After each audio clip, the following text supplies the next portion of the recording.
ప్రార్థన.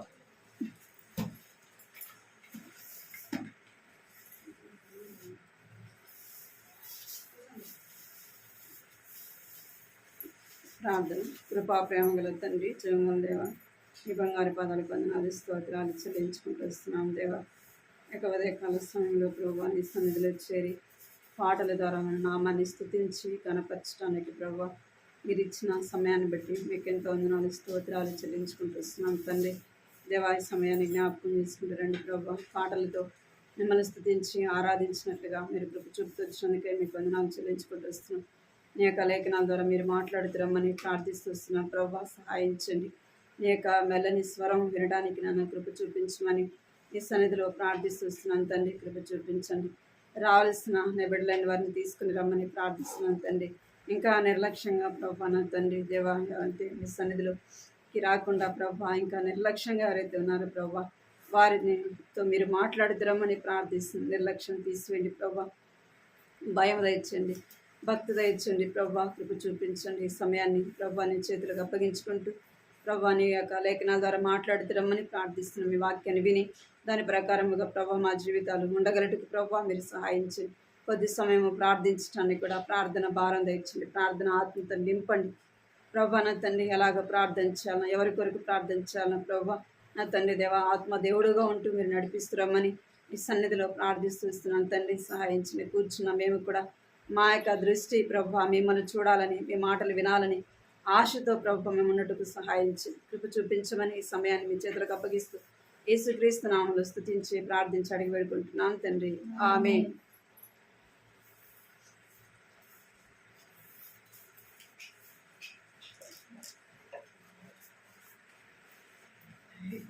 దేవుని మాటలు వినడానికి చేరొచ్చిన మన దృష్టి ఎక్కడ ఉండాలా? వాక్యం మీద ఉండాలి, ఇంటి మీద కాదు కదా. ఇక్కడ కూర్చున్నప్పటి నుంచి 10 సార్లు బయటకు పోయి 10 సార్లు లోపలికి వస్తాం కదా. కూర్చున్నప్పటి నుంచి ఏం చేస్తుంటాం? మన మనసు అంతా ఎక్కడ ఉంటుంది? ఇంటి మీద ఉంటుంది. అందుకే మనం ఆడ కూర్చుంటామే కానీ ఏం చేస్తాం?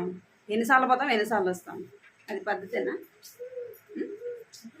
ఏయ్, ఎక్కడైనా సరే, ఇంటి దగ్గరైనా మందిరం దగ్గరైనా మనం ఎక్కడైనా మనం వాక్యం వినడానికి వెళ్ళినప్పుడు మన దృష్టి అంతా ఎక్కడ ఉండాలా? వాక్యం మీద ఉండాలి, వినాలి. మన మనసుని ప్రశాంతంగా 1 గంటైనా 2 గంటలైనా ఎక్కడ ఉంచుకోవాలి? దేవుని మీద ఉంచాలి. మనం ఎక్కడ కూర్చుంటాం కానీ మన మనసు అంతా ఇంటికాడ తిరుగుతుంటుంది కదా. ఇంటికాడ అదేం చేసి వచ్చినాము, ఇదేం చేసి వచ్చినాము, అవి ఆడబెట్టి వచ్చినాము, ఈ ఆడబెట్టి వచ్చినాము కదా. అటువంటి అది మనకు వాక్యం వింటామే కానీ అది ఏమాత్రం మన హృదయంలో ఉండదు. అర్థమైంది సుమితక్క? అదే వినాలి. ప్రాముఖ్యంగా సమయం అనేది కూడా ప్రాముఖ్యం. అర్థమైంది మీకు? సమయం అనేది కూడా ప్రాముఖ్యం. ఎన్ని గంటలు అంటే అన్ని గంటలకు మన మందిరంలో అయినా, మన మీటింగ్ అయినా, ఎక్కడైనా సరే ఏం చేయాలా? సమయం పాటించేది నేర్చుకోవాలి. గవర్నమెంట్ జాబ్ చేసేవాళ్ళు ఏం చేస్తారు? సమయానికి పోవాలి. స్కూల్ పిల్లలు సమయానికి పోవాలి. కాలేజీకి వెళ్ళే వాళ్ళకి ఇష్టం వచ్చినప్పుడు పోతే రానిస్తారు లోపలికి. ఈ మధ్య నీట్ ఎగ్జామ్ రాశారు, చూసినారు మీరు? ఏం చేసినారు? ఎంత సమయంలో 2 నిమిషాలు 3 నిమిషాలు అంతే. నిమిషాలు. అర్థమైందా మీకు? అర్థమైందా? ఎన్ని నిమిషాలు? 2-3 నిమిషాల్లో ఎంతో దూరం నుంచి వస్తే కూడా వాళ్ళ లోపలికి పోనీలే తెలుసా. గేటు దగ్గర కూర్చొని నేర్చినారు. అర్థమైందా మీకు? ఎందుకు చెప్తున్నాను ఈ మాట అంటే సమయం కూడా ప్రాముఖ్యం. అదేదో ఎగ్జామ్ ఈసారి కాకపోతే మళ్ళీ రాయొచ్చు, కానీ దేవుని సన్నిధిలో ఇదే నిర్లక్ష్యం మనల్ని ఎక్కడ దాకా తీసుకెళ్తుంది అంటే దేవుని రాకడప్పుడు కూడా ఇదే నిర్లక్ష్యం వల్ల మనం ఎంతో నష్టపోతాం. ఒక్కసారి విడవబడితే ఎంతో బాధ, శ్రమ. ప్రకటన గ్రంథం చదవండి, అర్థమైంది. సమయం అనేది కూడా ఏం చేయాలి? ఎంతో ప్రాముఖ్యం. అర్థమైందా? నీకు ఇష్టం వచ్చినప్పుడు రావడం, ఇష్టం వచ్చినప్పుడు పోవడం అది పద్ధతి అనిపించుకోదు. మా తర్వాత ఎవరైనా వచ్చినప్పుడు ఏమంటారు? ఇంతకుముందు సేవకుడు కానీ వీళ్ళకి పద్ధతి నేర్పించలేదు అంటారా? ఒకటి గుర్తుపెట్టు, సమయము అంటే ఏదైనా బాగలేకపోతే ఎవరు చూస్తారు? దేవుడు చూస్తారు. ఏదైనా బాగలేకపోయినా, ఏదైనా అర్జెంట్ మనిషి వచ్చినారంటే అది వేరు. అర్థమైంది? సమయం కూడా చాలా ప్రాముఖ్యం. గుర్తుపెట్టుకోండి. దేవుని వాక్యాన్ని చదువుకోండి. మన దృష్టి మనం దేవుని మందిరానికి వచ్చినప్పుడు దేవుని వాక్యం మీదనే ఉండాలి. దేవుని వాక్యం చదువుదాం. 1 పేతురు 3వ అధ్యాయం 1వ అధ్యాయం 6వ వచనం చదువుదాం. 6, 7. 1 పేతురు 1వ అధ్యాయము 6, 7. కాబట్టి మీరు వాక్యం మీద దృష్టి పెట్టుకోవాలి. చదువుదాం బాగానే. 6వ వచనము 7వ వచనం కూడా కలిసి చదువుకుందాం. చదువుచ్చిన వాళ్ళు అందరం కూడా ఈ మాటల్ని చదువుదాం. 6, 7. ఇందువలన మిక్కిలి ఆనందించుచున్నాను, కానీ అవసరమును బట్టి నానా విధములైన శోధన చేత ప్రస్తుతము కొంచెము కాలముకు దుఃఖము కలుగుచున్నది. నశించిపోవు సువర్ణము అగ్ని పరీక్ష వలన శుద్ధిపరచబడినది కదా. దానికంటే అమూల్యమైన మీ విశ్వాసము శోధన చేత పరీక్షకు నిలిచినదే యేసుక్రీస్తు ప్రత్యక్షమైనప్పుడు మీకు మెప్పును మహిమయు ఘనతయు కలుగుటకు కారణమాయను. గత చూసాం మనము నానా విధములైన శోధనలు అనే మాటని మనము చదువుతూ వచ్చినాం. ఇంకా ఆయా విధాలుగా ఏమొస్తాయంట, కొంచెము కాలము దుఃఖము కదా. ఏం కాలము? కొంచెము కాలం. మనకు వచ్చే శ్రమలు అవి ఎలాంటివంటే చులకనపాటి శ్రమలు. ఈ మాటను మనము నశించిపోవు సువర్ణము ఏం చేస్తుందంట, అగ్ని చేత పరీక్షింపడు. దేవుడు కొన్నిసార్లు మనల్ని ఏం చేస్తాడంటే పరీక్షిస్తాడు కదా. మన యొక్క విశ్వాసాన్ని, మన యొక్క ఆత్మీయ జీవితాన్ని ఏం చేస్తాడంట, పరీక్షిస్తాడు. ఆ పరీక్షల్లో మనం ఏం కావాలా, నిలవాలి కదా. నిలిచినప్పుడే మనం గెలిచిన వారము అవుతాం. ఇప్పుడు మన భాగం ఇప్పుడు ఏంటంటే అమూల్యమైన మీ విశ్వాసము. ఏ విశ్వాసం అంట? అమూల్యమైన విశ్వాసం. విశ్వాసము దేనితో పోలుస్తున్నాడు దేవుడు అంటే అమూల్యమైనది.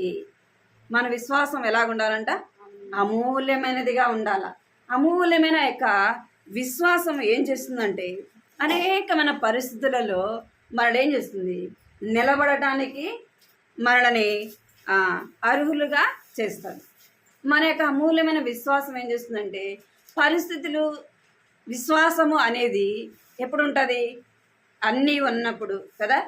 ఏం చేస్తాం, మనము దేవుని యందు విశ్వాసము ఉంచుతాం. ప్రతికూలమైన పరిస్థితులు వచ్చినప్పుడు విశ్వాసం ఉంచుతామా?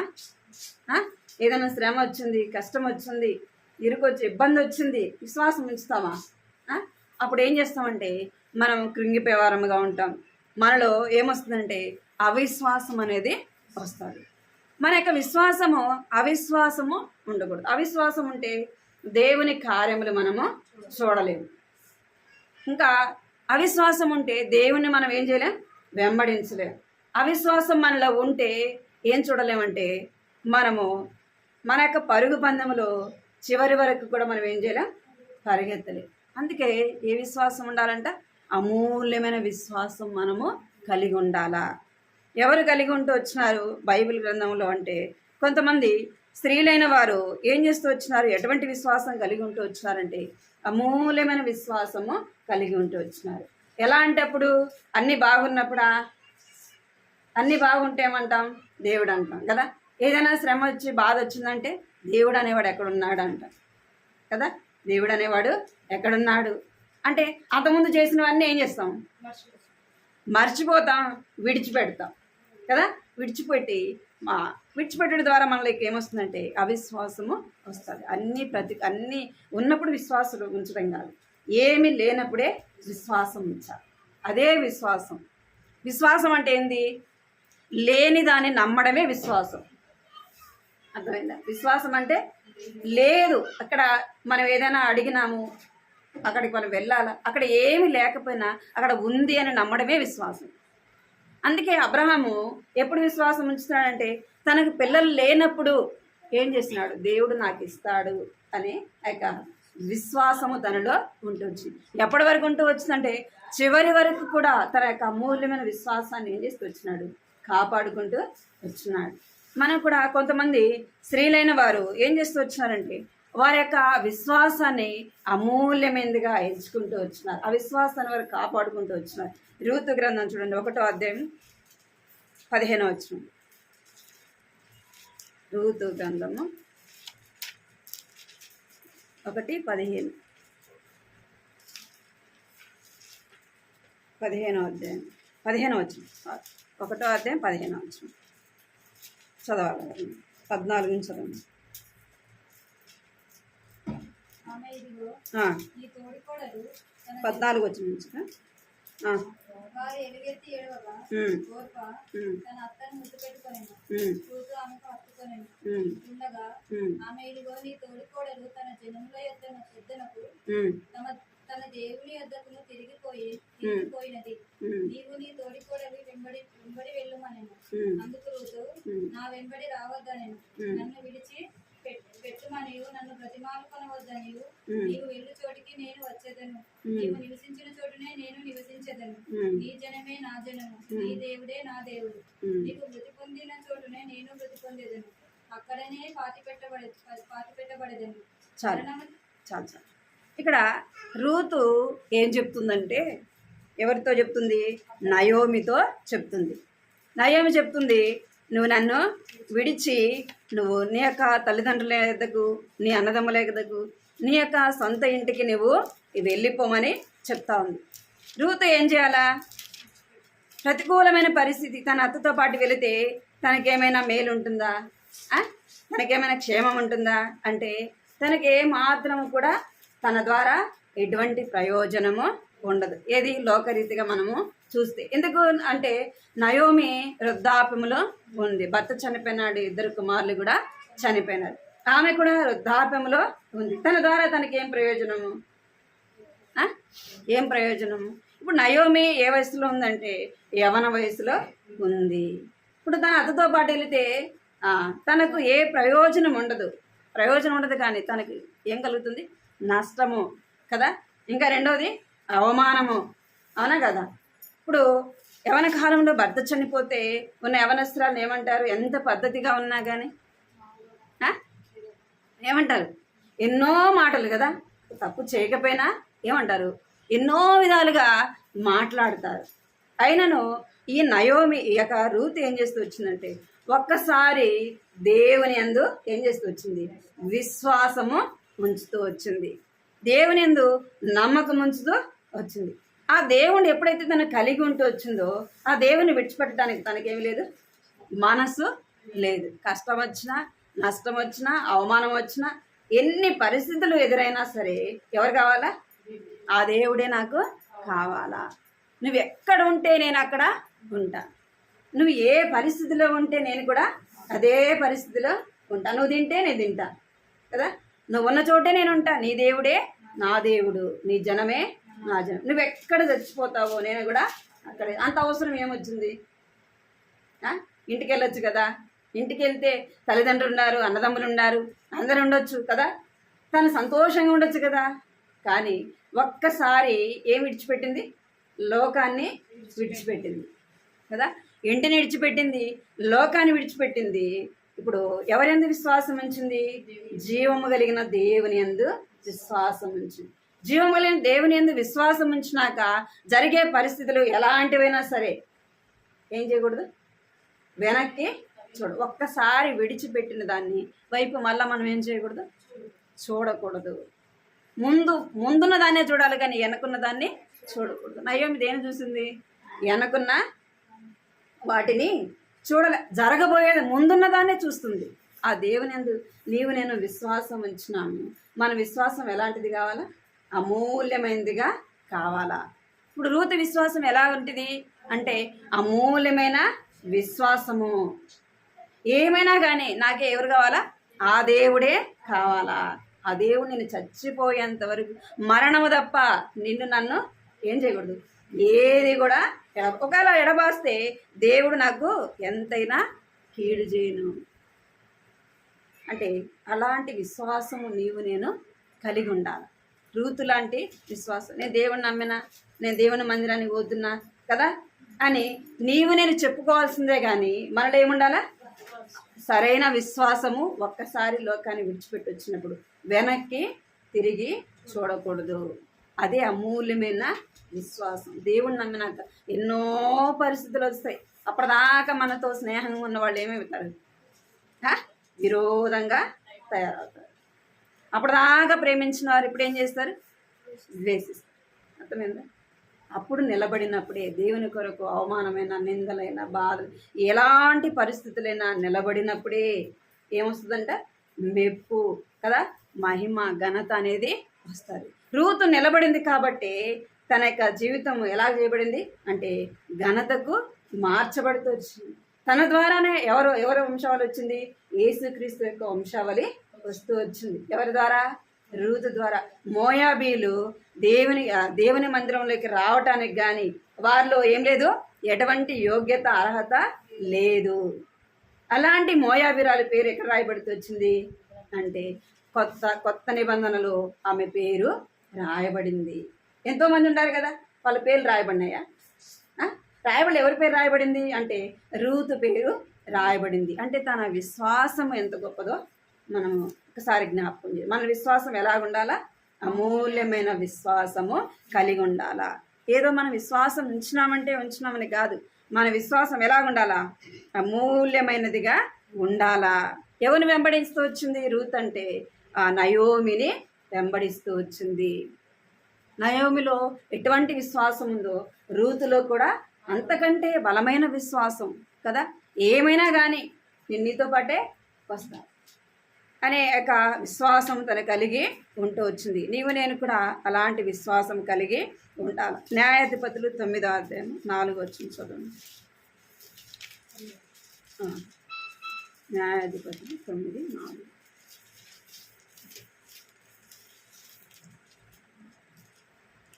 మీద అధ్యాయం 4వ.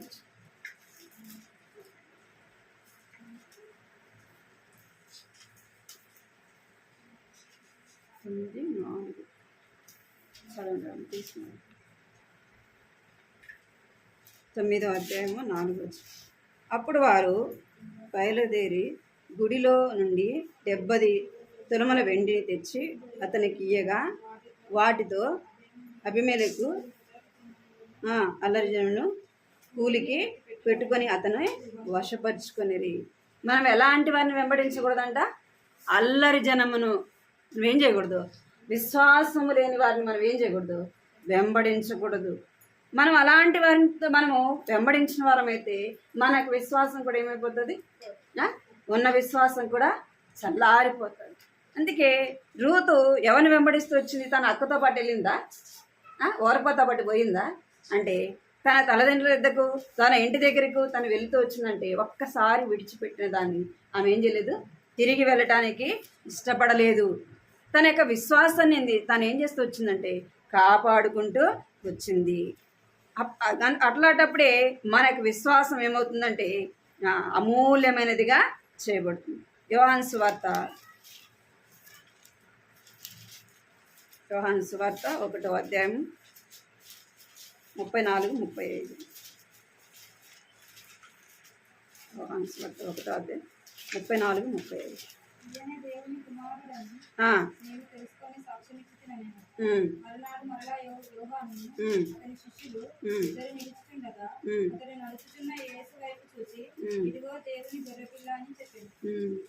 ఇక్కడ యోహాను చెప్తున్నాడు. ఏమని చెప్తున్నాడంటే ఈయన దేవుని కుమారుడిని తెలుసుకొని సాక్ష్యమిచ్చెను. మరలా యోహాను అతని శిష్యులలో 2 నిలిచున్నాడు.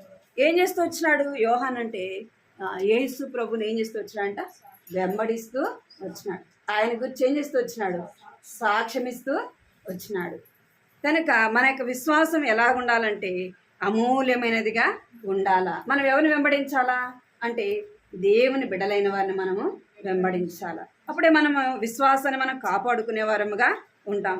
అందుకే హానోకు చూడండి, హెబ్రీ రాసిన పత్రికలో ఎలాగుందో 11వ అధ్యాయం 5వ వచనం.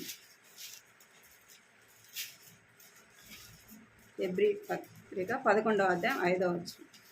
విశ్వాసమును బట్టి హానోకు మరణము చూడకుండానట్టు కొనిపోబడను, అతడు కొనిపోబడక మునుపు దేవునికి ఇష్టడై ఉండునని సాక్ష్యము పొందెను కాగా దేవుడు అతని కొనిపోయెను గనుక అతడు లేకపోయెను, కనబడక పోయెను. ఎవరి గురించి చెప్పబడుతూ వచ్చింది మాట అంటే హానోకు. ఆదికాండం 5వ అధ్యాయంలో కూడా హానోకుని మనము చూడదు. హానోకు ఏం చేస్తూ వచ్చినాడంటే మనుషులను వెంబడించలే, మనుషుల వైపు చూడలే కదా. తను ఏం చేస్తూ వచ్చినాడంటే తన యొక్క విశ్వాసాన్ని కాపాడుకుంటూ వచ్చినాడు. తన యొక్క విశ్వాసాన్ని అమూల్యమైనదిగా ఎంచుకుంటూ వచ్చినాడు. తన విశ్వాసం ఎలాంటిదంట? అమూల్యమైనదిగా చేయబడింది. ఎలాగ చేయబడిందంటే లోకంలో ఉన్నప్పటికీ, అనేకమైన తన కుటుంబ బాధ్యత ఉన్నప్పటికీ, అనేకమైన పరిస్థితులు ఉన్నప్పటికీ హానోకు ఎవరితో నడిచినాడంట? దేవునితో నడిచినాడు. దేవునితో నడిచినప్పుడు మాట్లాడుకుంటే ఎక్కడికి పోయినాడు అంటే దేవుని రాజ్యంలోకి వెళ్ళిపోయినాడు. ఎంత గొప్ప విశ్వాసం. మనం ఏం చెప్తాం? దేవుని మందిరానికి రమ్మంటే, మీటింగ్కి రమ్మంటే ఏం చెప్తాం మనం? ఎన్ని చెప్తామో కదా. ఇల్లుంది, పిల్లలు ఉన్నారు, ఎన్నో కుటుంబ బాధ్యత ఉంది, అన్నీ చెప్తాం అక్కడ. అందుకే చూడండి ఆదికాండంలో హానోకుని గురించి రాయబడింది 5వ అధ్యాయంలో.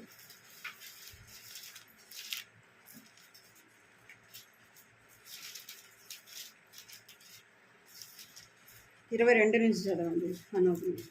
ఆదికాండం 5వ అధ్యాయం 22 నుంచి చదవాలి.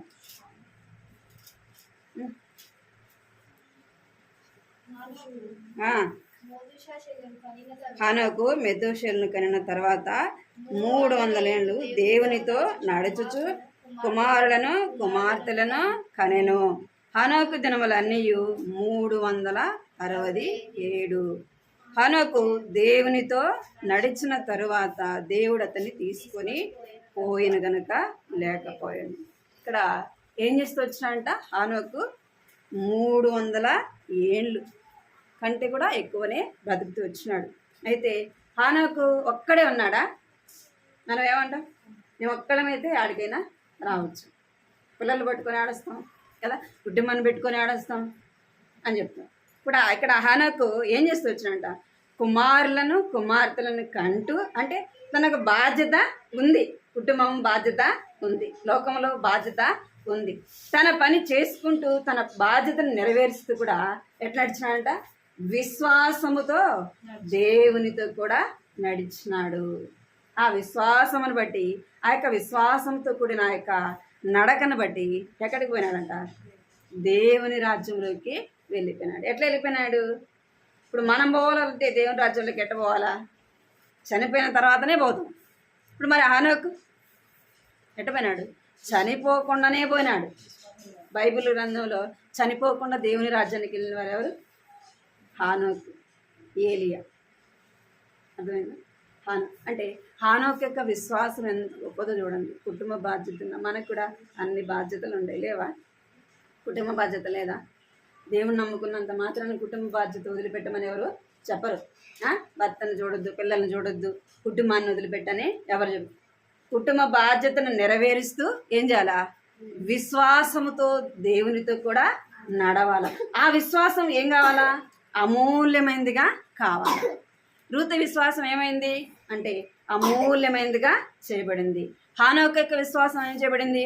అమూల్యమైనదిగా చేయబడి, అంటే చివరి వరకు కూడా వారు ఏం చేస్తూ వచ్చినారు? తమ యొక్క విశ్వాసాన్ని కాపాడుకుంటూ వచ్చినారు. నేను ఆ యొక్క విశ్వాసము అలాగా ఉండాలి. మొదటిదిగా ఎవరి విశ్వాసము? రూతు యొక్క విశ్వాసం. రెండోదిగా మరియ విశ్వాసం. చూడండి మత్తయి సువార్త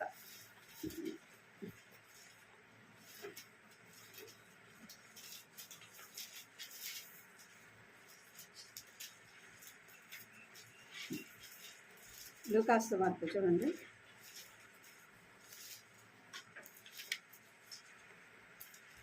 సువార్తలో కూడా ఉంటుంది.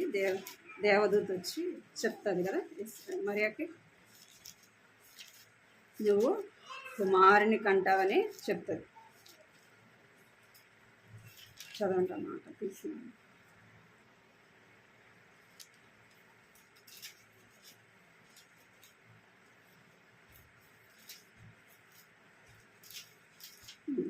మత్తయి సువార్త 1వ అధ్యాయం 21 నుంచి చూడండి.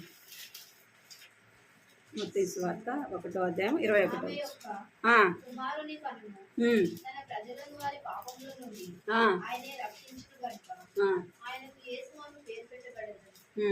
ఇదిగో కన్యక గర్భవతి వై కుమారుని కనును ఆయనకు ఇమ్మానుయేలని పేరు పెట్టుదురు అని ప్రభువు తన ప్రవక్త ద్వారా పలికిన మాట నెరవేరునట్లు అంతయు జరుగును. ఇమ్మానుయేలును 24 యోసేపు నిద్ర మేలుకొని ప్రభువు దూత తనకు ఆజ్ఞాపించిన ప్రకారం చేసి తన భార్యను చేర్చుకొని ఆమె కుమారుని కనుగొను వరకు ఆమెను ఎరుగకుండెను. చాలు చాలు చాలు.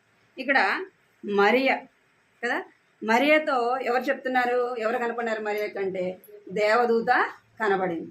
దేవదూత కనపడి మరియకి ఏం చెప్తుందంటే, నువ్వు ఒక కుమారుని కంటావు అన్నప్పుడు, పెళ్ళి కాకుండా పిల్లలు కనడం ఏమంటారు నలుగురు? సమాజం ఏమంటారు చెప్పండి? ఎన్ని విధాలుగా మాట్లాడుతుంది కదా, వారి నోరు ముగించగలమా? వాస్తవం నిజం చెప్పినా నమ్ముతారా? నమ్మదు. కానీ ఈ యొక్క మరియతో దేవదూత చెప్పినప్పుడు ఈ యొక్క మరియ అంటది, అది ఎలాగా సాధ్యము అంటే, అప్పుడు వాళ్ళు ఏం చేస్తూ వచ్చినారంటే, ఇశ్రాయేల్ ప్రజల యొక్క యవన కన్యకలు యేసు ప్రభు యొక్క నా గర్భంలో జన్మించాలని కన్యకలైన వారు ఏం చేస్తున్నారంటే ఎదురు చూస్తూ ఉండేవాళ్ళంట. ఇక్కడ మరియతో ఎవరు కనపడి చెప్తున్నారంటే దేవదూత చెప్తాను, నువ్వు ఒక కుమారుని కంటావంట. అది ఎలాగ సాధ్యం అంటే, సర్వశక్తుడు ఏం చేస్తాడు, నీ గర్భాన్ని తెలుసు అంటే. ఆమె యొక్క విశ్వాసం చూడండి. ఆమె చెప్పిందా నాకు వద్దని? పరిస్థితులు ఎలా ఉంటాయి? ఎంతో వ్యతిరేకంగా ఉంటాయి. అయినా కానీ దేవదూత మాటకి ఏం చేస్తూ వచ్చింది? లోబడుతూ వచ్చింది. నువ్వు చెప్పినట్టే నాకు జరుగునుగా. కానీ తను ఏం చేస్తూ వచ్చింది? పరిస్థితులు ఎలాగున్నా మనం ఏం చేయాలా? మనకు విశ్వాసాన్ని కాపాడుకోవాలి. అప్పుడే అందుకే మరి యొక్క విశ్వాసము అమూల్యమైనదిగా చేయబడింది. అంటే ఎన్ని పరిస్థితులైనా సరే ఏం చేస్తూ వచ్చింది? ఆమె ప్రభు కొరకు నిలబడుతూ వచ్చింది. ప్రభు కొరకు అవన్నీ కూడా సహిస్తూ వచ్చింది. పెళ్ళి కాకుండా పిల్లల కంటే ఏమంటారు సమాజం అనదా? అంటే ఎన్నో విధాలుగా మాట్లాడతారు. ఆ మాటలు మనము వినలేము కదా, ఎన్నో పరిస్థితులు మనం వినింటాము కూడా. అని అలాంటి పరిస్థితులకు కూడా మరి ఏం చేస్తూ వచ్చింది? ఒప్పుకుంటూ వచ్చింది. అంటే నా గర్భమున ఆ యొక్క లోకరక్షకుడు జన్మిస్తున్నాడు, అది చాలు నాకు అని ఆమె ఏం చేస్తూ వచ్చింది? సంతోషంగా ఆ యొక్క మాటను ఆమె అంగీకరిస్తూ వచ్చింది. అంటే అంతటి విశ్వాసం దానిలో కలిగి ఉంటుంది. మన యొక్క విశ్వాసము అన్నీ జరిగినప్పుడు కాదు, ఏమీ లేనప్పుడు మనం ఏం కలిగి ఉండాలంటే విశ్వాసము కలిగి ఉండాలా. కొన్నిసార్లు అన్నీ చూసినప్పటికీ మనం ఏం చేస్తాం? మనలో సరైన విశ్వాసము ఉండదు.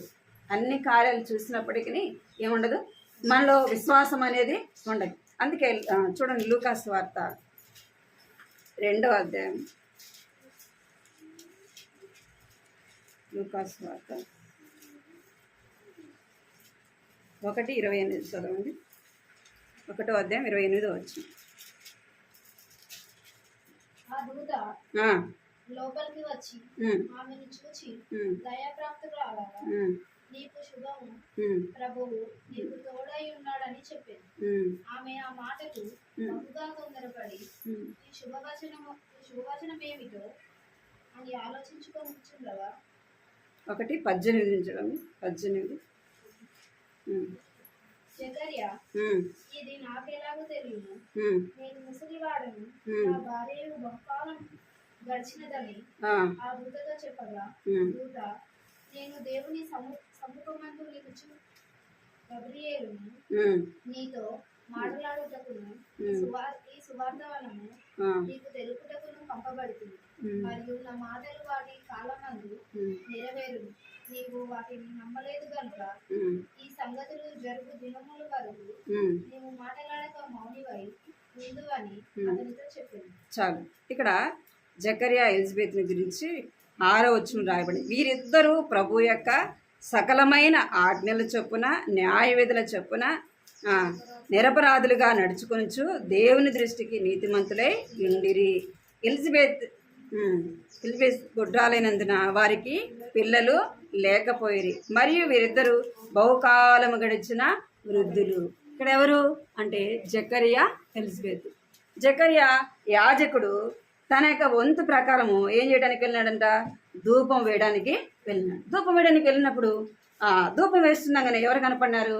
జకరియాకి దేవదూత కనపడింది. దేవదూత కనపడి జకరియాకి చెప్తా ఉంది, నువ్వు ఒక కుమారుణ్ణి కంటావు అన్నప్పుడు ఇక్కడ జకరియా చెప్తున్నాడు. ఏమని చెప్తున్నాడు అంటే, మేము బహుకాలం గడిచిన వృద్ధులము. 18 వచ్చినప్పుడు జకరియా ఏం చెప్తున్నాడు అంటే, బహుకాలం గడిచిన వృద్ధులము, మా భార్య ముసలిది, ఎలాగ కలుగును, ఇది ఎలాగ జరుగును అని చెప్తున్నాడు. ఎవరు? సకలమైన దేవుని యొక్క ఆజ్ఞలు చేసినప్పటికీ, దేవుని దృష్టికి నీతిమంతులుగా నడుచుకున్నప్పటికీ ఏ విశ్వాసం లేదు? అమూల్యమైన విశ్వాసం ఎవరిలో లేదు? జకరియాలో లేదు. ఇక్కడ మరియాకు పెళ్ళయిందా? లేదు, పెళ్ళి కాలేదు. ఏం చెప్పింది దేవదూత? నువ్వు ఒక కుమారుని కంటావు అని చెప్పంగానే ఆమెలో అవిశ్వాసం వచ్చిందా? రాలే.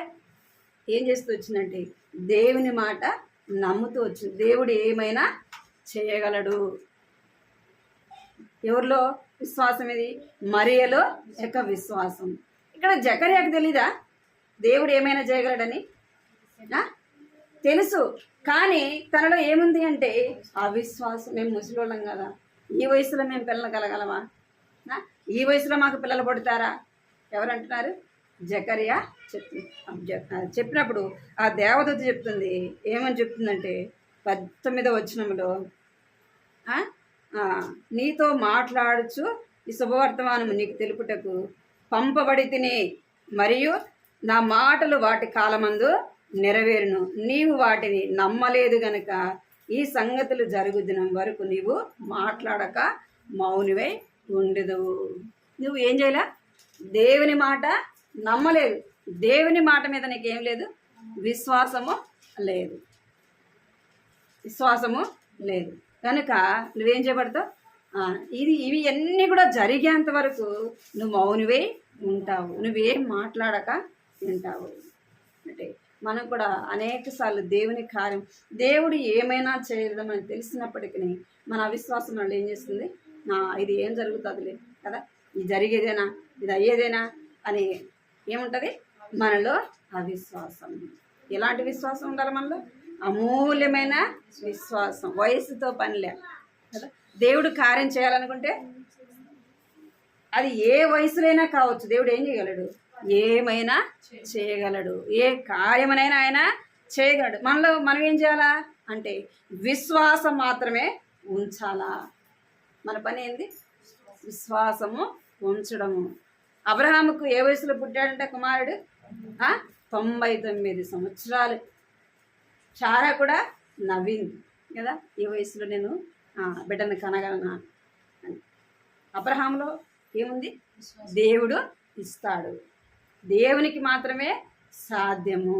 అందుకే ఆదికాండం 18వ అధ్యాయంలో దేవునికి అసాధ్యమైనది ఏదైనా ఉన్నదా? మనం అడిగేది కూడా మన అవిశ్వాసాన్ని బట్టి కొన్నిసార్లు మనం ఏం చేస్తాం? మనం అడిగింది పొందం. మన విశ్వాసం ఏం కావాలంటే అమూల్యమైనదిగా కావాలా. అందుకే చూడండి 2 కొరింథీ 13వ అధ్యాయం 5వ వచనం. 2 కొరింథీ 13వ అధ్యాయం 5వ వచనం.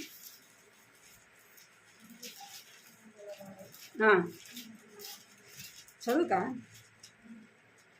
మీరు విశ్వాసం గలవారై ఉన్నారో లేదో మిమ్మును మీరే శోధించుకొని చూచుకొనుడి, మిమ్మును మీరే పరీక్షించుకొనుడి.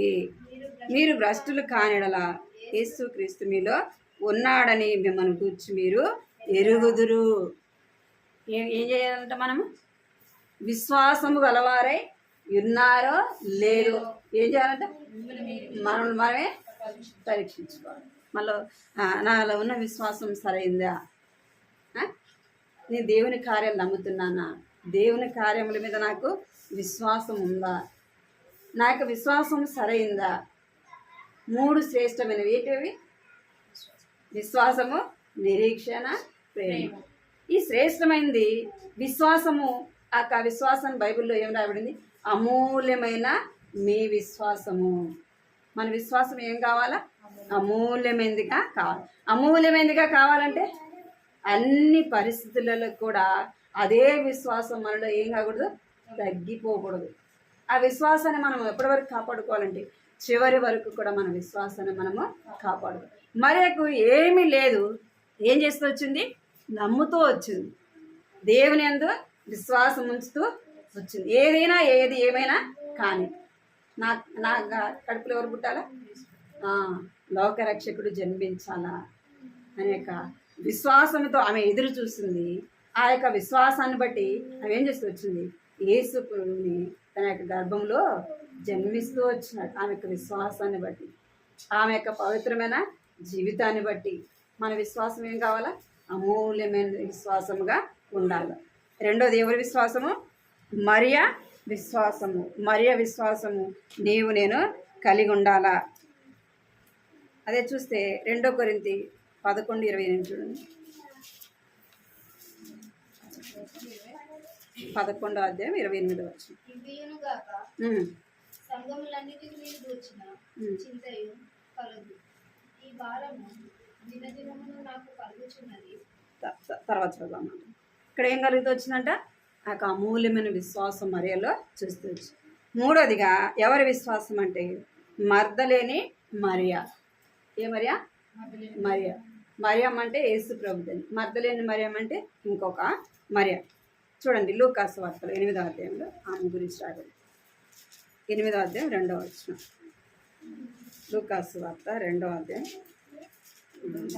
2వ వచనం. 8వ అధ్యాయము 2వ వచనం.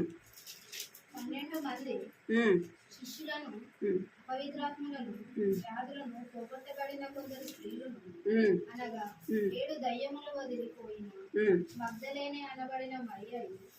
చాలు. ఏ మరి అంట? మగ్దలేని మరి. ఈమె ఎన్ని దయ్యాలు పట్టాయంటే మాకు? 7 దయ్యాలు. ఈమె యేసు ప్రభు దగ్గరికి వచ్చినప్పుడు ఆ యొక్క దయ్యాలన్నీ కూడా వెళ్ళగొట్టబడుతూ వచ్చినాయి. అంటే లోక సంబంధమైన ఆ యొక్క దురాత్మల చేత ఆమె పీడింపబడుతున్నప్పుడు ఎవరి దగ్గరికి వచ్చింది? యేసు ప్రభు దగ్గరికి వచ్చినప్పుడు యేసు ప్రభు ఏం చేస్తూ వచ్చినాడు? ఆ దయ్యాలన్నీ కూడా వెళ్ళగొడుతూ వచ్చినాడు. ఆమెలో అవన్నీ వెళ్ళిపోయిన తర్వాత ఆమెలో ఏ విశ్వాసం ఉందంటే అమూల్యమైన విశ్వాసం, బలమైన విశ్వాసం. ఇప్పటి నుంచి ఆమె దేవుని యొక్క కార్యాల విషయమై, దేవుని యొక్క విషయమే ఆమె ఎంతో ఆసక్తి కలిగి ఉండొచ్చు. ఎవరు? మగ్దలేని మరియా. ఈమె యొక్క విశ్వాసము ఎక్కడి దాకా ఉందంటే చూడండి, మార్కు సువార్త 16వ అధ్యాయం 9వ వచనం.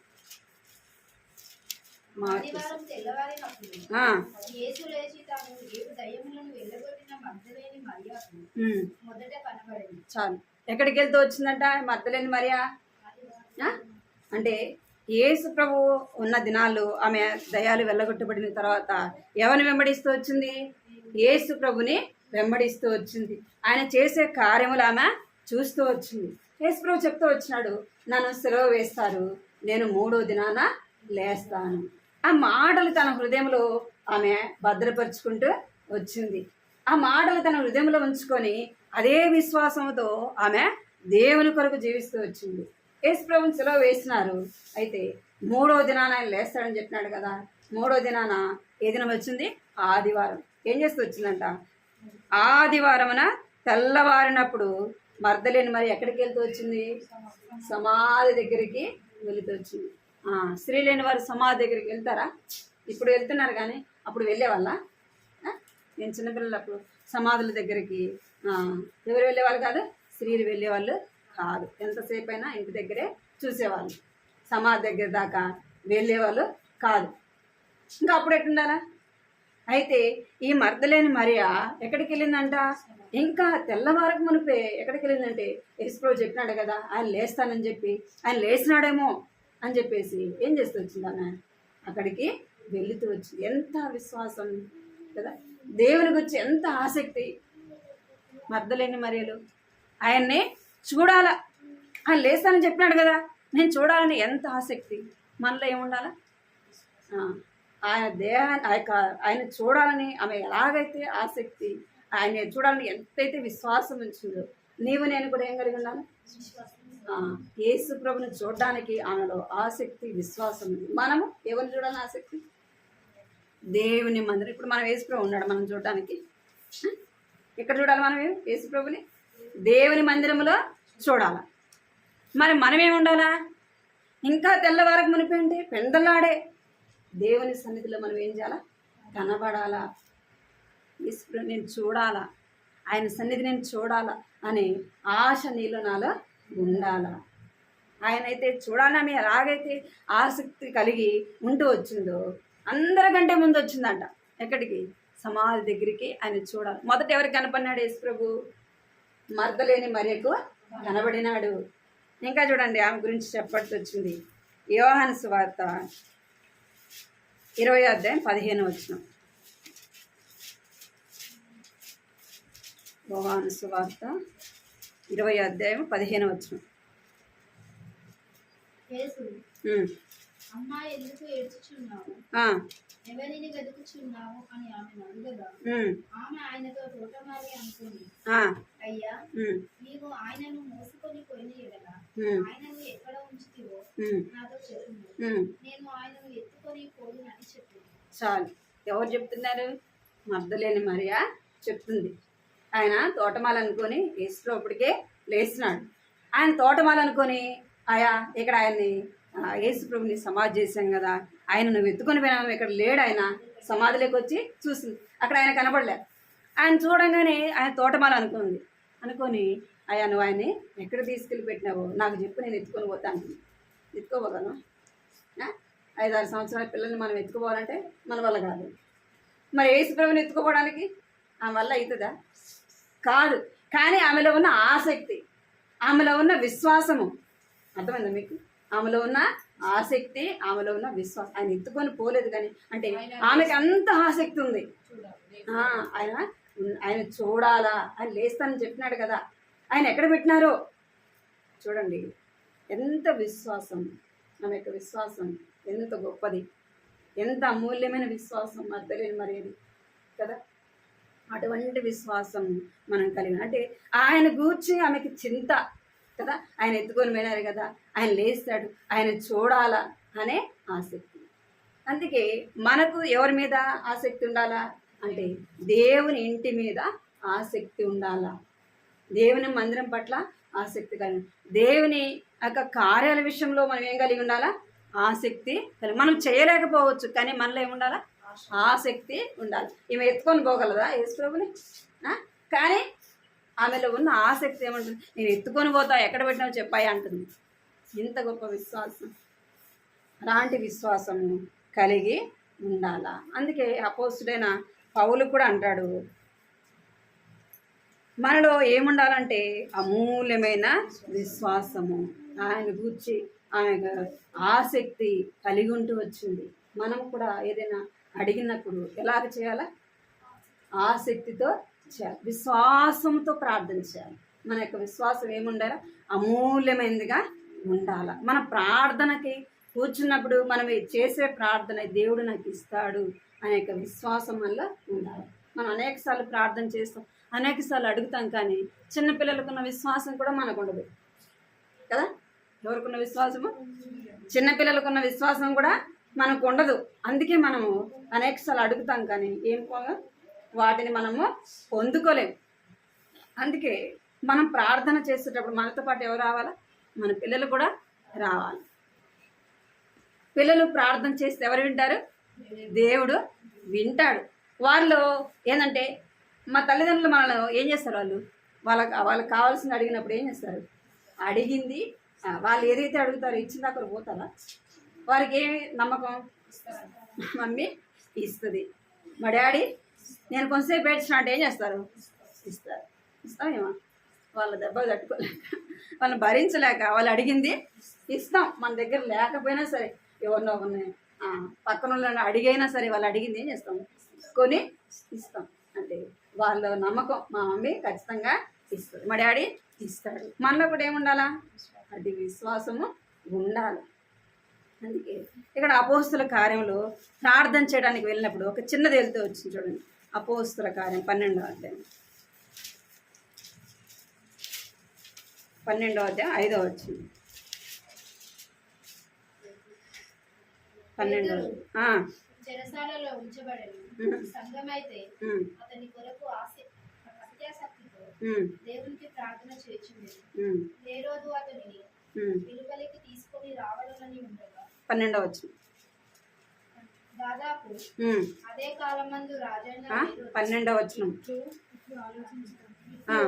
ఆలోచించుకొని అతడు మార్కు అని పేరు అనుమారు పేరు గల ఎర్రోను తల్లి అయిన మరియా ఇంటికి అక్కడ అనేకులు కూడి ప్రార్థన చేయుచుండెను. అతడు తలరాకిటి తలుపు తట్టుచుండగా రోదో అని ఒక చిన్నది ఆలకించుటకు వచ్చింది. ఆమె పేతురు స్వరము గుర్తుపట్టి సంతోషము చేత తలుపు తీయక లోపలికి పరిగెత్తుకొని పోయి పేతురు తలుపు దగ్గర నిలుచున్నాడని తెలియదు. చాలు, వీళ్ళందరూ ప్రార్థన చేస్తున్నారు. సంఘం కదా, సంఘం ఏం చేస్తుంది? ఆసక్తితో విశ్వాసంతో ప్రార్థన చేస్తున్నారు. కానీ వారిలో విశ్వాసంతో ప్రార్థన చేస్తున్నారు, కానీ వారిలో ఏం లేదు, సరైనదిగా లేదు. అందుకే ఇక్కడ రోది అయితే విశ్వాసంతో ఉంది. తలుపు తడుతూ ఉంటే ఎవరో తడుతున్నారని వీళ్ళు అనుకుంటున్నారు. రోది అయితే ఏం చెప్తుంది? ఖచ్చితంగా పేతురే వచ్చినాడని పదే చెప్తుంది. పేతురే. డోరు తట్టేది ఎవరు? పేతురే. అంటే చిన్నదానిలో ఎంత విశ్వాసం.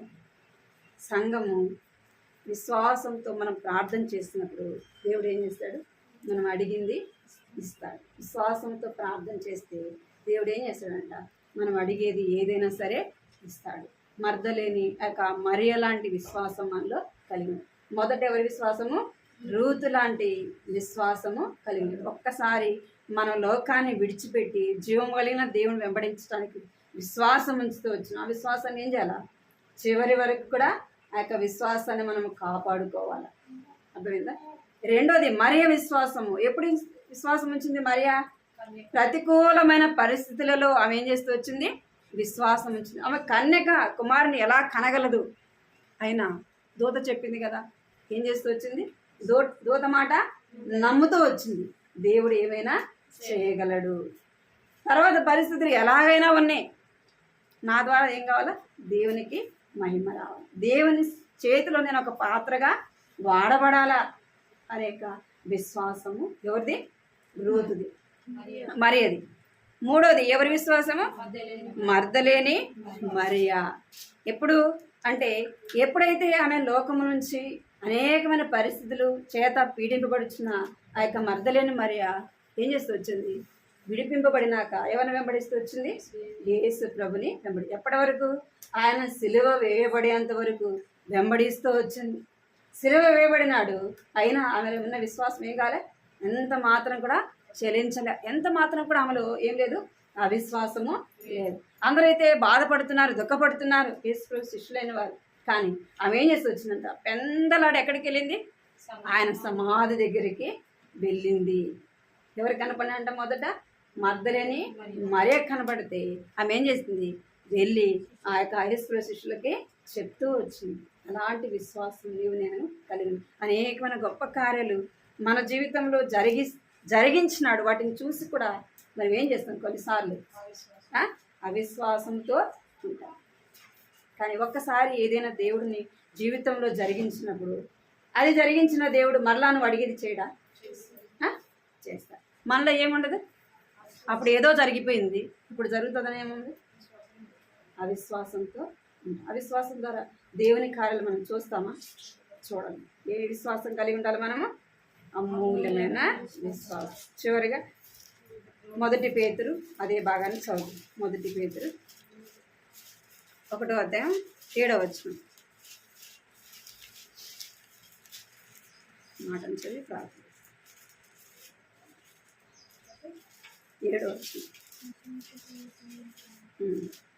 నశించిపోవు సువర్ణము అగ్ని పరీక్షలను శుద్ధపరచబడింది కదా, దానికంటే అమూల్యమైన మీ విశ్వాసము శోధన చేత పరీక్షకు నిలిచినదై యేసు క్రీస్తు ప్రత్యక్షమైనప్పుడు మీకు మెప్పును మహిమయో ఘనతయో కలుగుటకు కారణమగును. ఏ విశ్వాసం అంట? మూలమైన విశ్వాసం కలిగి ఉంటే ఎప్పుడు వస్తుందంట మనకి? యేసు ప్రభు యొక్క రాకడలో లేదా మనం ఆయన దగ్గరికి వెళ్ళినప్పుడు మనకు విశ్వాసాన్ని బట్టి ఏమొస్తుందంటే మెప్పు, మహిమ, ఘనత. ఎందుకు అంటే ప్రతికూలమైన పరిస్థితులలో మనం ఆయన కొరకు నిలబడినప్పుడు అన్నీ బాగుంటే కాదు, ప్రతికూలమైన పరిస్థితులు ఆయన కొరకు మనము నిలబడే వారంగా ఉండాలి. అటు అమూల్యమైన విశ్వాస జీవితంలో మనం ముందు కొనసాగినట్లు ప్రార్థన చేసుకున్నాం.